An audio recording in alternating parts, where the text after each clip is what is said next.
Hadirin jamaah Jumat yang dirahmati dan dimuliakan Allah Subhanahu wa taala. Hari Jumat disebut juga dengan hari muhasabah diri, mengingat-ingat diri, menghitung diri. Maka tidak ada kata yang dapat membalas detak jantung, tetesan aliran darah masih mengalir, napas yang kita hirup melangkah kaki ainan tangan, melainkan ungkapan dan ucapan Alhamdulillah. Maka di sisa-sisa umur yang Allah Subhanahu wa taala berikan kepada kita, senantiasa kita menjadi hamba yang takwa, hamba yang takut kepada Allah Subhanahu wa taala. Sampai kapan? Sampai akhir hayat husnul khatimah, yang keluar dari lisan la ilaha illallah Muhammad Rasulullah. Bersolawat kita kepada Rasulullah yang melapaskan ucapan Allahumma salli ala Sayyidina Muhammad wa ala ali Sayyidina Muhammad. Hadirin jamaah Jumat yang dirahmati Allah Subhanahu wa taala. Adapun tema khutbah pada Jumat ini ialah birrul walidain, berbakti kepada kedua orang tua. Nabi Muhammad sallallahu alaihi wasallam bersabda, ridha rabbi bi ridal walidi wa sukhtullahi bi sukhtil walidi. Ridha Allah itu terletak kepada kedua orang tua, murkanya Allah itu terletak kepada kedua murkanya orang tua. Maka hadirin jamaah Jumat yang dimuliakan Allah Subhanahu wa taala, dalam historis Islam dicatat dengan tinta emas, menjadi kajian uswatun hasanah bagi kita yang hidup hari ini. Nabi Muhammad SAW menyampaikan kepada Umar bin Khattab dan Ali bin Abi Thalib, wahai Umar, wahai Ali, nanti kalau ada seorang pemuda datang dari Yaman ke tanah suci Makkah Al-Mukarramah atau di Al-Madinah Al-Munawwarah, kalian ambil tangannya, bersalaman, beristighfar, meminta doa karena dia mustajab. Siapakah nama seorang pemuda itu? Pemuda itu bernama dengan Uwais Al-Qarni. Uwais Al-Qarni seorang pemuda yang miskin. Dia tidak memiliki harta yang banyak. Di tubuhnya terdapat penyakit sepak putih. Maka hadirin jamaah Jumat yang dimuliakan Allah Subhanahu wa taala, hidupnya dihabiskan digunakan untuk berbakti kepada ibunya. Ibunya seorang orang yang tua, sudah lumpuh, tidak bisa berjalan. Apa yang dilakukan oleh Uwais Al-Qarni?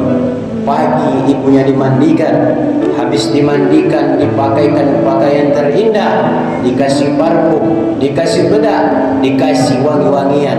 Tak lama kemudian Uwais Al-Qarni pun berkata, wahai ibu tercinta, engkau mau sarapan apa pagi ini? Diberikan sarapan terbaik. Habis itu mau minum, diberikan. Itulah yang dilakukan oleh Uwais Al-Qarni berbulan, berhari, berminggu, berbulan, bertahun.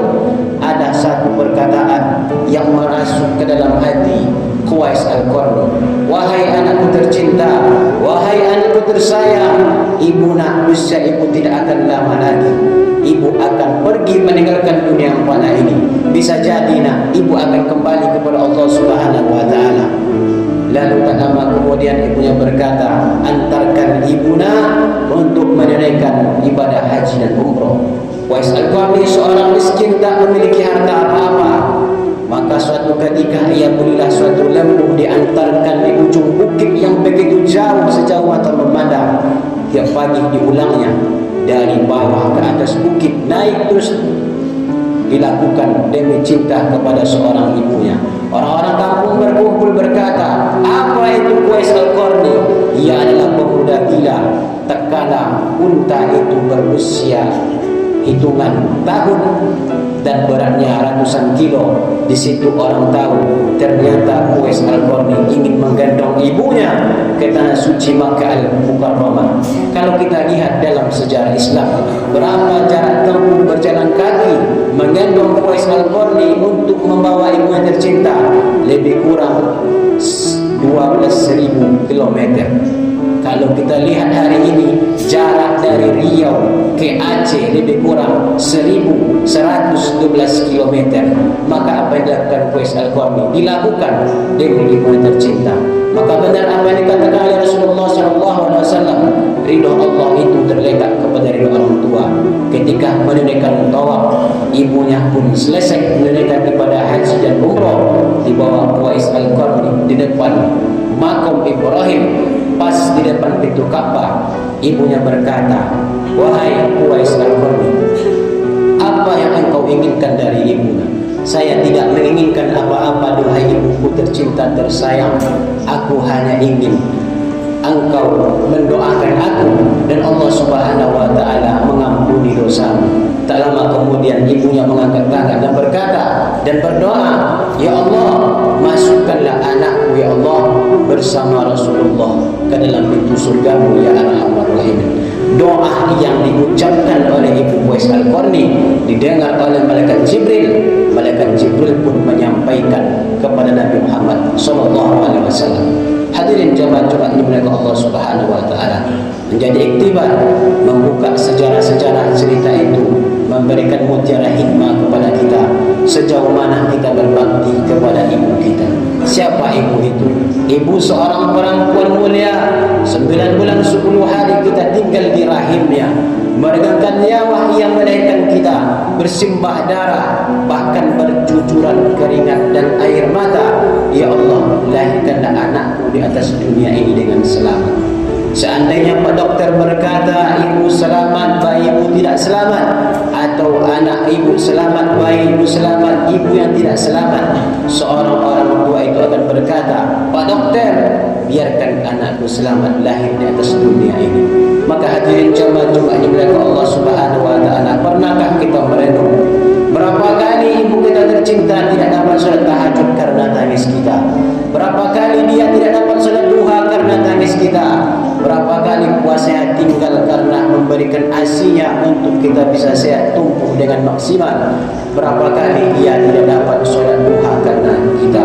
Maka selagi hidup tercinta, sayangi dan cintailah ia. Siapakah lagi orang yang paling berjasa di atas dunia ini? Ada orang yang paling berjasa di atas dunia ini.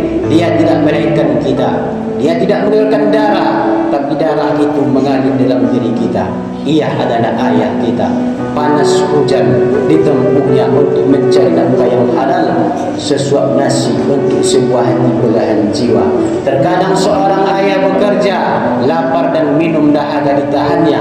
Yang penting bisa membahagiakan anak tercinta. Sebenarnya untuk apa sosok ayah itu berjuang? Apakah ia ingin menjadi orang hebat? Apakah ia ingin menjadi orang sukses? Tidak. Seorang ayah itu berjuang supaya anak-anaknya tidak sama nasibnya dengan dirinya. Hadirin jamaah Jumat yang dimuliakan Allah Subhanahu wa taala. Maka kalau sempat masih hidup orang tua hari ini, kalau masih sempat hidup ayah, kalau masih sempat ibu, kunjungi, jalanilah hubungan silaturahmi.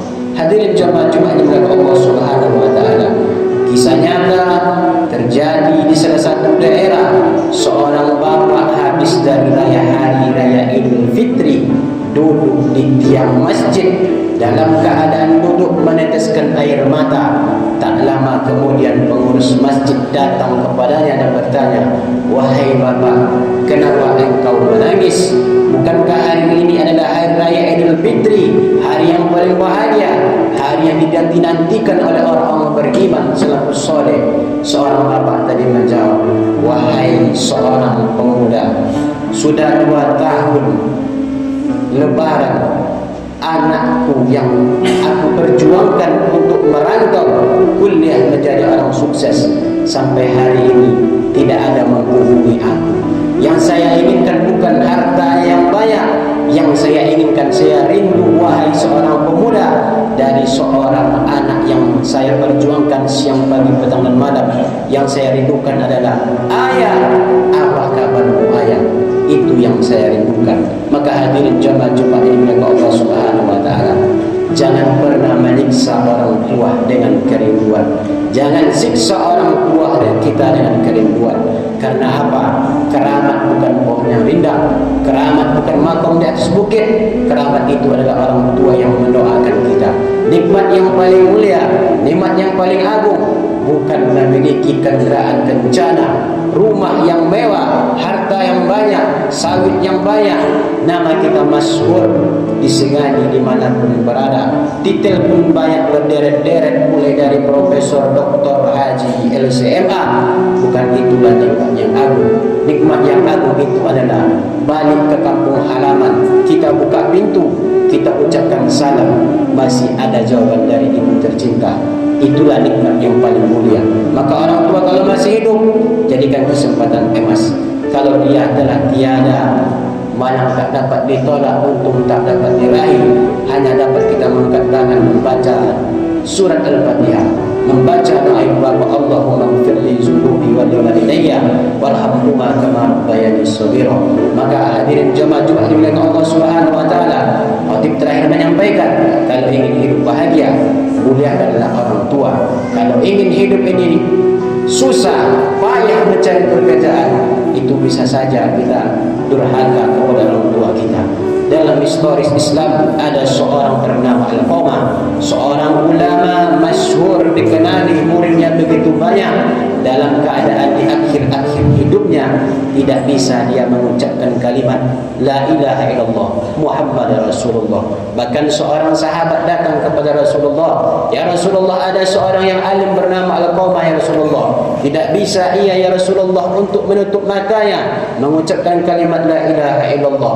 Lalu Nabi Muhammad datang ke rumahnya, ditanyakan kepada istrinya, apa kesalahan yang dibuat oleh Alqamah? Istrinya tak mampu menjawab. Rasulullah, kekasih Allah, Sayyidul Awwal wal Akhirin, Rasulullah meminta kepada sahabat lainnya, silakan panggil ibunya. Dipanggil ibu tercinta. Wahai seorang ibu, anak engkau adalah seorang ulama, dia rajin ibadah, zuhud, muridnya banyak. Apa yang membuat lisannya susah untuk mengucapkan kalimat la ilaha illallah?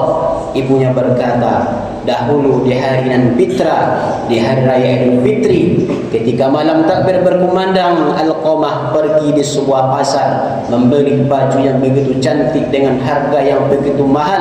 Sampai di rumah ia memanggil aku dan istrinya, wahai istriku silakan duduk, wahai ibuku silakan duduk. Ketika memilih baju yang cantik dan mahal itu, ia lebih mendahulukan istrinya. Ya Rasulullah, apakah saya marah ya Rasulullah? Tidak ya Rasulullah, tapi hati saya merasakan kesedihan ya Rasulullah. Kesedihan hati seorang ibu pun bisa menghalang keluar roh dari jasad. Maka hadirin jemaah Jumat ini muliakan Allah Subhanahu wa taala. Tak lama kemudian ibu Alqamah mengangkat tangan, ya Allah, ampunilah kesalahan anakku. Keluarlah roh dari jasad dengan mengucapkan kalimat la ilaha illallah Muhammad Rasulullah. Mutiara hikmah khutbah yang singkat ini masukkan ke dalam hati. Kalau ingin hidup bahagia di dunia, itu bukan karena kita pintar, bukan karena kita hebat. Bisa jadi karena doa ibu kita di sepertiga malam sebelum sholat subuh, habis sholat tahajud, mengangkat tangan, dan perjuangan seorang ayah sampai kapanpun kita tidak akan mampu untuk membalasnya. Barakallahu li wa lakum bil Qur'anil Karim.